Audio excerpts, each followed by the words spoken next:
Hello friends, അസ്സാം വലൈക്കും. ഇന്നിപ്പോൾ ഈ വീഡിയോ എടുത്തുകൊണ്ട് വരുന്ന കാര്യം എന്താണെന്ന് വെച്ചാൽ, ഞാൻ ഉമ്മച്ചിയുടെ ഒരു റീൽസ് ഇട്ടായിരുന്നേ. എൻ്റെ ഉമ്മയുടെ ഒരു റീൽസ് യൂട്യൂബിൽ ഇട്ടിരുന്നു. ഒരുപാട് ആളുകൾ കാണുന്നുണ്ട് കേട്ടോ. അപ്പം അതിനകത്ത് ഇട്ടേക്കണ പാട്ട് തേങ്ങും നല്ല ഒരു സോങ്, അങ്ങനെ ഒരു സോങ് ഇട്ടേക്കണേ. ആ പാട്ടും ഉമ്മച്ചിയുടെ വീഡിയോസും കണ്ടു കഴിയുമ്പോൾ മനസ്സിലൂടെ ഒരുപാട് കാര്യങ്ങൾ ഇങ്ങനെ പോവുക. എന്നാന്ന് വെച്ചാൽ,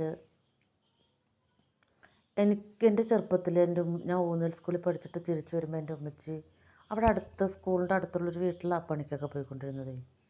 അപ്പോൾ അന്നൊക്കെ ഡ്രസ്സ് എന്നാന്ന് വെച്ചാൽ ഉമ്മയുടെ കുപ്പായവും മുണ്ടുമായിരുന്നു. നല്ല ഭംഗിയുള്ള, നല്ല ബോഡി ഷേപ്പുള്ള, സുന്ദരിയായിട്ടുള്ള ഒരാളായിരുന്നു എൻ്റെ ഉമ്മച്ചി. അന്ന് മുറുക്കായിരുന്നു. അന്നൊക്കെ മുറുക്കണ സ്വഭാവം ഉണ്ടല്ലോ.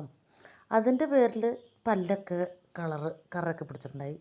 പക്ഷെ ആൾ സുന്ദരിയായിരുന്നു. ഇപ്പോഴും എൻ്റെ ഉമ്മച്ചി സുന്ദരിയാട്ടോ, വീഡിയോ കാണുന്നവർക്കറിയാം.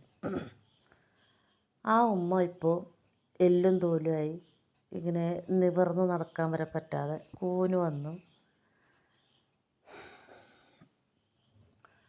അന്ന് എൻ്റെ ഉമ്മാടെ ചിറകിൻ്റെ കീഴിലാണ് ഞാനൊക്കെ വളർന്നാലോ.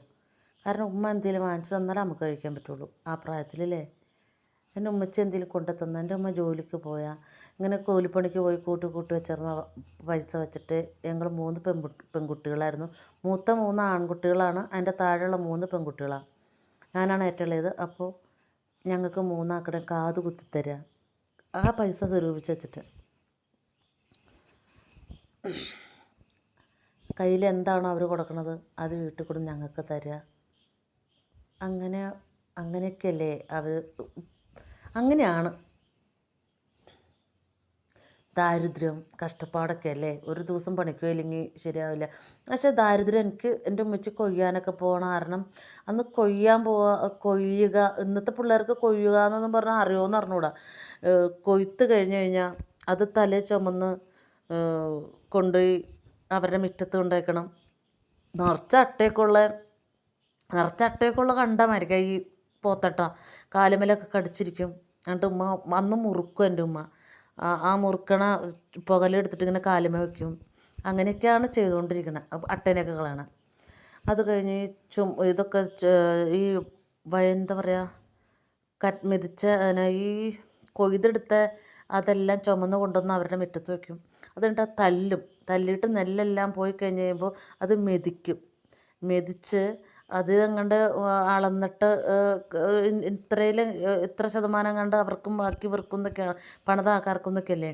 അങ്ങനെ നെല്ലുമായിട്ടൊക്കെ വീട്ടിൽ വരിക. പക്ഷെ വരുമ്പോൾ ഈ വൈക്കോലയിലിട്ട് ഇങ്ങനെ കാലുകൊണ്ട് ഇങ്ങനെ തിരുമ്മിട്ട മെതിക്കുക എന്ന് പറയാം.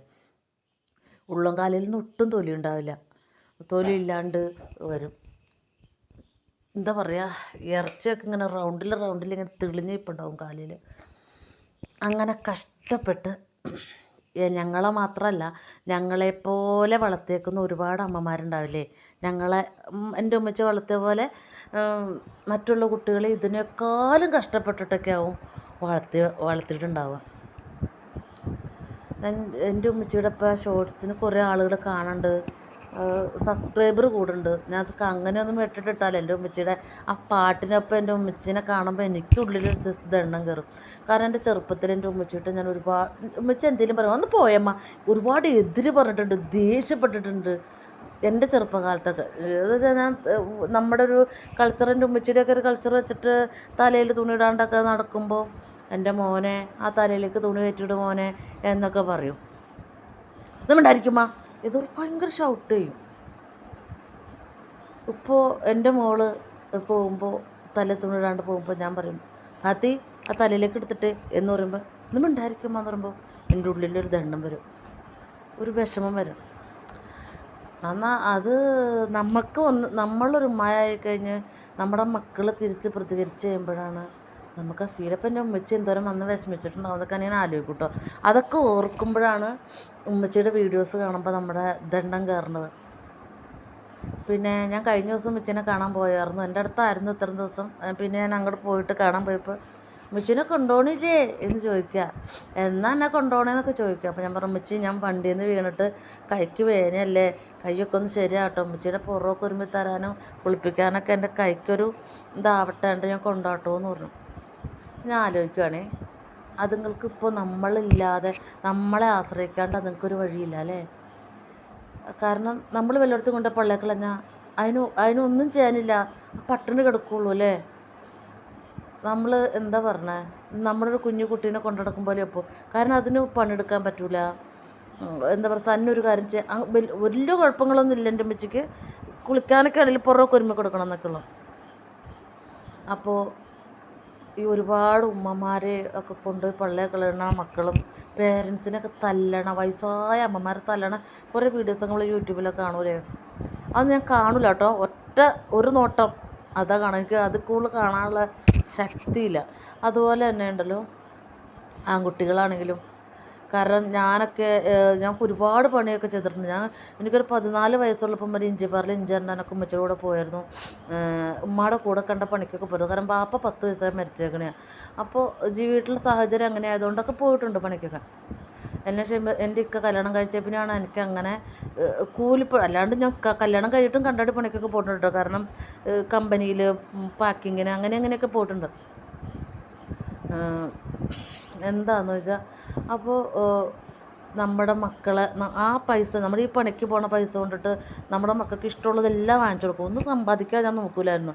കാരണം ഞാനൊക്കെ ഒരുപാട് കഷ്ടപ്പെട്ടാലേ എൻ്റെ മക്കൾ ഒന്നും കൊതിക്കരുത്, ഒന്നും അറിയരുത് എന്ന് വെച്ചാൽ ഞാൻ അങ്ങനെ ചെയ്തു കൊടുക്കുമായിരുന്നു. അപ്പോൾ എൻ്റെ മക്കൾക്ക് രണ്ടാക്കും ജോലിയൊക്കെ ആയി കഴിഞ്ഞപ്പോൾ ഞാൻ ആഗ്രഹിക്കണമെന്ന് പറയും, ഉമ്മക്ക് എന്താ ഇഷ്ടം, ഉമ്മക്ക് എന്നാ വേണ്ടേ, അല്ലെങ്കിൽ ഉമ്മച്ചിക്ക് ഞാനത് വാങ്ങിച്ചു തരട്ടെ, അല്ലെങ്കിൽ ഒന്നും പറയാതെ എന്തെങ്കിലുമൊക്കെ വാങ്ങിച്ചു തരാം, അതൊക്കെ നമുക്ക് ഭയങ്കര ഒന്നും പറയാതെ എന്തെങ്കിലുമൊക്കെ വാങ്ങിച്ചു തരാം, അതൊക്കെ നമുക്ക് ഭയങ്കര സന്തോഷമായിരിക്കും. അതൊക്കെ ഞാൻ മനസ്സിലാഗ്രഹിക്കുന്നുണ്ട്.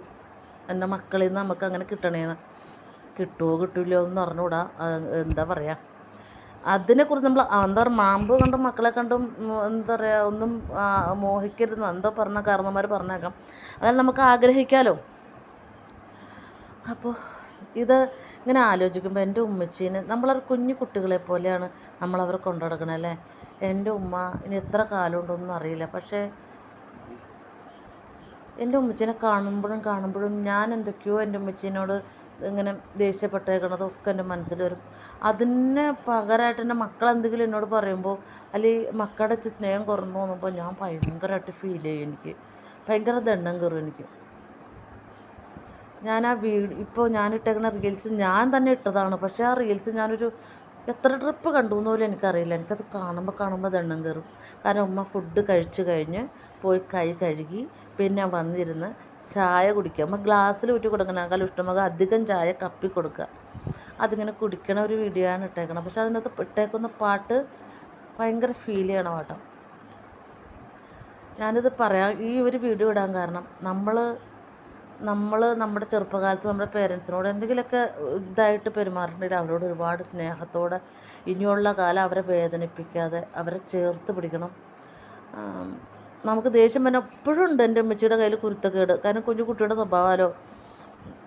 ചുമ്മാ നമ്മളൊരു സ്ഥലത്ത് അത്ര സുഖമില്ലാണ്ടൊക്കെ പോയി കിടക്കുവാണെങ്കിൽ വന്നിട്ട് എന്നാ മോനെ കിടക്കണേ, എനിക്ക് മോനെ അവിടെ ഒന്നിച്ചിരുന്ന് പലയിടത്തും പോയി ആ പണിയെടുക്കുമോനെ, ഈ പണിയെടുക്കും മോനെ എന്നൊക്കെ പറയും. ഒന്നും വേണ്ടായിട്ട് ഞാൻ വന്നാ ഉമ്മച്ചി അവിടെ പോയി കിടന്നേ എന്നൊക്കെ പറയും എപ്പോഴും. പക്ഷെ ഇപ്പം പറയണത് ദേഷ്യമല്ല, ഒരു കൊച്ചിനോട് നമ്മൾ പറയണ പോലെ അങ്ങനെ നിറക്കാം എന്നൊക്കെ പറയില്ലേ, അതുപോലെയൊക്കെ ഉള്ളു. ഇപ്പം നമുക്ക് ദേഷ്യത്തില്ല. പണ്ട് പറഞ്ഞ ദേഷ്യം എന്നെ നിയന്ത്രിക്കാൻ പറ്റണു എന്നൊക്കെ ഉള്ളൊരു ദേഷ്യത്തിലാണ് പറഞ്ഞത്. ഇപ്പം ഒരുപാട് മക്കൾ ഉമ്മമാരെ വെട്ടിക്കൊല്ലണു, ഉമ്മാനെ തല്ലണു, ചവിട്ടി കൂട്ടണു, വൃദ്ധസാധനത്തിൽ കൊണ്ടുവരണു. പഠിച്ചവനെ എനിക്കത് അങ്ങനത്തെ ഒരു വീഡിയോ ജസ്റ്റ് ഒരു നോക്ക്, അതും ആ ഒരു നോട്ടം പിന്നെ ഹാർട്ട് കിടന്നിങ്ങനെ പഠിക്കും. അപ്പം എല്ലാ മക്കളും ഇതിപ്പോൾ ഈ വീഡിയോ ആരൊക്കെ കാണാതിരിക്കും ഒന്നും എനിക്ക് അറിഞ്ഞൂടാ. നമ്മുടെ ഉമ്മാനെയും വാപ്പാനെയും, എനിക്ക് വാപ്പിച്ചില്ലാത്തതുകൊണ്ടാണ് ഉമ്മ എന്ന് മാത്രം പറയണം.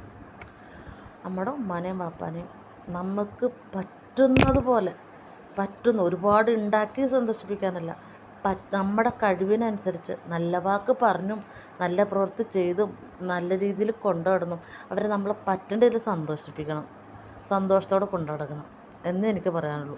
പിന്നെ ചില ഉമ്മമാരുണ്ട്, സ്വന്തം മോൻ മരിച്ചാലും വേണ്ടില്ല, ഭാര്യ വിധവയാവണം, ആ പെണ്ണ് മരുമോള് വിധവയാവണം എന്ന് ആഗ്രഹിക്കുന്ന കുറേ പേരൻസ്. അങ്ങനെയുള്ളവരും ഈ ദുനിയാവിലുണ്ട്. അതൊരു ദുഷ്ട മനസ്സിൻ്റെ ഉടമകളാണ്. അവർക്ക് അവരുടെ ജീവിതത്തിൽ അവർ മക്കളെ സ്നേഹിക്കാത്ത പേരൻസാണ്. എൻ്റെ ഉമ്മച്ചിയും ഞാനും ഒക്കെ എൻ്റെ മൈൻഡാണ് ഞാൻ പറഞ്ഞത്. ചില പേരൻസുകൾ ക്രൂര മനസ്സിലുടമയുണ്ട്, സ്വാർത്ഥമായിട്ട് ചിന്തിക്കുന്ന പേരൻസിന്. അവർക്ക് വേണ്ടിയിട്ടല്ല ഈ വീഡിയോ, അവരെക്കുറിച്ചും അല്ല ഈ വീഡിയോ. നല്ല ഉമ്മമാർ, നല്ല വാപ്പമാർ മക്കളെ പൊന്നുപോലെ സ്നേഹിച്ച് കഷ്ടപ്പെട്ട് വളർത്തിയിട്ട് അവരിൽ നിന്ന് പ്രതിഫലം ആഗ്രഹിക്കുന്ന പേരൻസുകളുണ്ട്. അവരെക്കുറിച്ചാണ് പറഞ്ഞത്. എനിക്ക് എൻ്റെ ഉമ്മച്ചീനെ കുറിച്ചിട്ട് അറിയുള്ളൂ. അത് അത്രയും നല്ല ഉമ്മച്ചായിരുന്നു, അത്രയും കഷ്ടപ്പെട്ടിട്ടുണ്ട്, ഒരുപാട് കഷ്ടപ്പെട്ടിട്ടുണ്ട്. അപ്പം നമ്മൾ നമ്മുടെ മക്കളോട് പറഞ്ഞു കൊടുക്കേണ്ട, ഞാൻ എൻ്റെ മക്കളോടാണെങ്കിൽ പോലും പറയുവാണ്, ഒരിക്കൽ പോലും എനിക്ക് കണ്ണ് ഇപ്പം മരുമക്കൾ വരും, അവരെങ്ങനത്തെ സ്വഭാവമുള്ളതെന്ന് നമുക്ക് പറയാൻ പറ്റില്ലല്ലോ. നമ്മൾ സ്നേഹത്തോടെ ചെന്നാലും നമ്മളെ ഉപദ്രവിക്കണാലും നമ്മളെ ഇഷ്ടമല്ലാത്തതാണെന്ന് അറിയില്ലല്ലോ. അപ്പം എല്ലാവർക്കും നല്ല ബുദ്ധി തോന്നാനും നല്ല രീതിയിൽ ജീവിക്കാനും പറ്റട്ടെ. നമ്മുടെ ഉമ്മാനെയും നമ്മുടെ എന്താ പറയുക വാപ്പാനെയും നമ്മുടെ പേരൻസിനെ ഒരിക്കലും വിഷമിപ്പിക്കരുത്. വിഷമിപ്പിച്ചതുകൊണ്ട് ഒന്നും നേടാൻ പറ്റില്ല എന്ന് എനിക്ക് തോന്നുന്നു, ഒന്നും നേടാൻ പറ്റില്ല. എൻ്റെ ഉമ്മച്ചി, എൻ്റെ പഠിച്ചവനെ ഞാൻ അള്ളാ ആയുസ്സും ആരെയും കൊടുക്കട്ടെ റബ്ബേ. ഒരുപാട് ഇഷ്ടം ഇപ്പം എനിക്ക്, ഒരുപാട് ഇഷ്ടം എന്ന് വെച്ചാൽ ഓരോ ദിവസവും എനിക്കെൻ്റെ ഉമ്മച്ചിനെ ഭയങ്കര, ഞാൻ അതാണ് ഇടയ്ക്ക് എനിക്ക് വയ്യ, എൻ്റെ കൈ വണ്ടി ഓടിക്കാനൊന്നും എനിക്ക് വയ്യ, പക്ഷെ എനിക്ക് പോയി കാണണമെന്ന് ഭയങ്കര ആഗ്രഹം തോന്നി. പോയി കണ്ടു. ചെന്നപ്പോൾ ഇങ്ങനെ ചിരിച്ചോട് നിൽക്കുക അമ്പടെ സുന്ദരി. അപ്പോൾ എല്ലാവർക്കും ഉമ്മാനും അപ്പാനൊക്കെ സന്തോഷിപ്പിച്ച് കൊണ്ടുനടക്കാൻ പറ്റട്ടെ എന്ന് ഞാൻ ദുആ ചെയ്യണം. കാരണം ഇതിനെക്കുറിച്ച് എന്ത് ഞാൻ പറയണമെന്ന് എനിക്കറിയാം. പക്ഷേ നല്ല ആരോഗ്യവതിയായി അടിപൊളിയായി സുന്ദരിയായി നടന്ന ഒരു സ്ത്രീയാണ്. അവരിപ്പോൾ ഇതിനായി ആരുടെയും സഹായം ഇല്ലാണ്ട് ജീവിക്കാൻ പറ്റാത്ത, ഇപ്പം നമ്മളും നാളെ നമ്മുടെ അവസ്ഥ ഓർക്കുമ്പോൾ എനിക്ക് ശ്വാസം മുട്ടുക. എനിക്ക് ഭയങ്കരമായിട്ടൊരു ഫീലാണ് ഉള്ളിൽ. നാളെ നമ്മുടെ അവസ്ഥ എന്താവും എന്നുള്ളൊരു ചിന്തകളൊക്കെ ഉണ്ട്. അപ്പം ഇത്രയൊക്കെ ഉള്ളൂ. എനിക്ക് ഇന്ന് നമ്മുടെ വീഡിയോസൊക്കെ കണ്ടപ്പോൾ എനിക്ക് ഇങ്ങനെ ഒരു വീഡിയോ എടുക്കണമെന്ന് തോന്നി, അതുകൊണ്ട് എടുത്താണ് കേട്ടോ. ഇഷ്ടമായവരൊക്കെ ഇതിൽ പറഞ്ഞത് എന്തെങ്കിലുമൊക്കെ നല്ലതുണ്ടെങ്കിൽ അത് നല്ലതൊക്കെ എടുക്കുക, അത് കൊള്ളൂലാത്തതെന്നുണ്ടെങ്കിൽ റിജക്റ്റ് ചെയ്യുക. അത്രയൊക്കെ ഉള്ളൂ. അപ്പം അസ്സലാമു അലൈക്കും, ബൈ.